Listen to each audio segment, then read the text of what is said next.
Hello guys, সবাইকে শুভ জন্মাষ্টমী। জন্মাষ্টমী চলে গেছে প্রায় 2-3 দিন হতে যায়, তাও আমার ভিডিও পোস্ট করার নাম নেই, কারণ আমার এডিট করতে কষ্ট হয় গাইস। তো যাই পারে হোক, অনেক কষ্টে ভিডিওটা এডিট করলাম। করতে করতে দেখলাম যে আমি কি করেছি সারাদিন।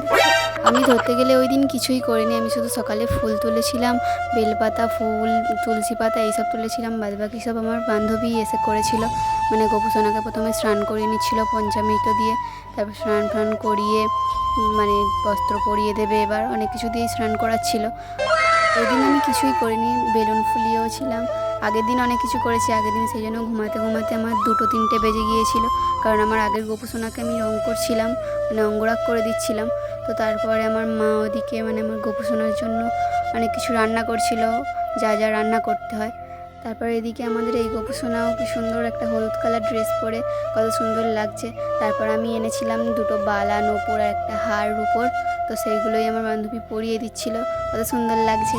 তো আমার মা তো অনেক কিছুই রান্না করেছিল গোপুসোনার জন্য। তো এরপর গোপুসোনার জায়গাটা একটু ফুল দিয়ে সাজিয়ে দিচ্ছিল আমার বান্ধবী। তো তোমরা এই ভিডিওটা দেখছো, তো ভালো লাগলে একটা লাইক কমেন্ট করে দিও। ভিডিওটা অনেক দেরি হয়েছে ছাড়তে, তাও একটু লাইক করে দিও। আর আমাকে কমেন্টে বলো যে কেমন লাগছে আমাদের গোপুসোনাকে। এই দেখো, এত রান্না হয়েছিল আমাদের গোপুসোনার জন্য, কত কি অনেক কিছু আমার মা রান্না করেছিল গোপুসোনার জন্য। তো আমার গোপুসোনাকে কেমন লাগছে এটা কিন্তু অবশ্যই কমেন্টে জানিও। তো আজ আসি, দেখা হচ্ছে পরের কোনো ভিডিওতে। টাটা।